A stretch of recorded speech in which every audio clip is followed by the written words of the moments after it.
जय भीम, नमो बुद्धाय साथियों। मैं प्रशांत कुमार आपका स्वागत करता हूं अपने YouTube चैनल भगवान बुद्ध की शिक्षाएं में। आज के एपिसोड में हम बात करने वाले हैं दुख में डूबे सेवक छन्न के बारे में। हे कुमार, आपका ऐसा निर्णय जानकर मैं अब दुखमय कपिल वस्तु के लोगों के बीच इस कंथक घोड़े को वापस कैसे ले जा सकता हूँ। निश्चय से आप उस पुत्र स्नेह सिक्त वृद्ध राजा को ऐसे ही छोड़कर नहीं जाएंगे जैसे कोई उधर्मी सद्धर्म को छोड़कर चला जाता है। और वह दूसरी माता जिसने आपको पाल पोष कर इतना बड़ा कर दिया, आप उसे उसी तरह नहीं भूल सकेंगे जैसे कोई कृतज्ञ व्यक्ति उपकारी को भूल जाता है। और अपनी पत्नी, उस पत्नी को जो गुणवती है, जो अपने परिवार के लिए यशस्वी है, जो अपने पति के प्रति समर्पित है और जो एक बालक की मां भी है। और हे धर्म तथा यश के संजोए रखने वाले, सर्वाधिक चिंता करने वाले आप यशोधरा के उस पुत्र को जो हर प्रकार से प्रशंसा का पात्र है, ऐसे नहीं छोड़ सकते जैसे कोई दुराचारी अपने गौरवपूर्ण यश को अपव्यापी की तरह छोड़ देता है। अथवा स्वामी, यदि आपने अपने राज्य और संबंधियों को त्यागने का दृढ़ संकल्प कर ही लिया है तो आप मुझे नहीं छोड़ेंगे, क्योंकि आपके चरण में ही मेरे शरण स्थल है। मैं आपको इस प्रकार जंगल में अकेला छोड़कर इस दग्ध हृदय के साथ नगर वापस नहीं लौट सकता। आपके बिना जब मैं अकेला वहां जाऊंगा तो राजा मुझे क्या कहेंगे, अथवा मैं अपनी पत्नी को कौन सा शुभ समाचार सुनाऊंगा।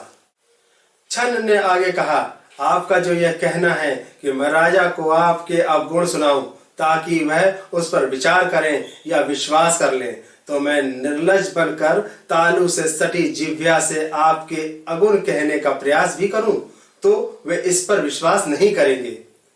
जो सदा करुणामय है, जो दया करने में कभी असफल नहीं होता, यह उसके योग्य नहीं है कि उस स्नेही का परित्याग किया जाए, मुझ पर दया करें और लौट चलें। छन्न के उन दुख भरे शब्दों को सुनकर सिद्धार्थ गौतम ने अत्यंत भद्रता व कोमलता से उत्तर दिया, छन्न, मेरे वियोग से उत्पन्न होने वाले दुख का परित्याग करो। नाना जन्म ग्रहण करने वाले प्राणियों के लिए परिवर्तन अवश्य भावी है, वियोग अनिवार्य है। यदि मैं स्नेह के कारण आज अपने संबंधियों का परित्याग ना भी करूं तो भी एक ना एक दिन मृत्यु हमें एक दूसरे का परित्याग करने के लिए विवश कर देगी। मेरी जिस मां ने मुझे इतना कष्ट और पीड़ा सहन करके जन्म दिया, वह अब कहाँ है और मैं कहाँ हूँ। जैसे पक्षी बसेरे के लिए वृक्ष पर जाते हैं और बाद में कई दिशाओं में उड़ जाते हैं, इसी प्रकार प्राणियों के मिलन का भी अंत अवश्यंभावी है। जैसे बादल एकत्र होकर पुनः अलग अलग दिशाओं में चले जाते हैं, ठीक उसी प्रकार मैं प्राणियों के मिलन का वियोग को समझता हूँ। और क्योंकि यह संसार इसी प्रकार परस्पर एक दूसरे की वंचना करता हुआ गतिमान है, इसीलिए मिलन के समय किसी भी चीज को अपना समझ लेना ठीक नहीं, क्योंकि वह तो भयावह विभीषिका है। क्योंकि यह ऐसा ही है, इसलिए हे मित्र, शोक मत करो, बस लौट जाओ। तुम्हारा स्नेह चिरकालिक है। यदि मन नहीं माने तो जाकर फिर वापस चले आना। बिना मुझे कुछ और कहे कपिल वस्तु के लोगों से जाकर कहना कि मेरे लिए अपने स्नेह को छोड़ दें और मेरा संकल्प याद करें। मेरा संकल्प दृढ़ है। जब स्वामी और सेवक के बीच वार्तालाप को सुना तो एक श्रेष्ठ कंथक अश्व ने अपनी जिह्वा से स्वामी के चरण चाटे और आंखों से गर्म आंसू गिराए। उस हाथ से उसकी उंगलियां झिल्ली से जुड़ी हुई थीं और जिस हाथ पर मंगल स्वरित अंकित था, उस हाथ से उसकी हथेली अंदर की तरफ मुड़ी हुई थी। गौतम ने उसे थपथपाया और एक मित्र की तरह संबोधित करते हुए कहा, कंथक, अश्रु मत बहा, सहन कर, तेरा परिश्रम शीघ्र ही सफल होगा। जब छन्न ने देखा कि अब विदाई का समय आ गया है तो उसने तुरंत गौतम से उस परिव्राजक रूप को नमन किया।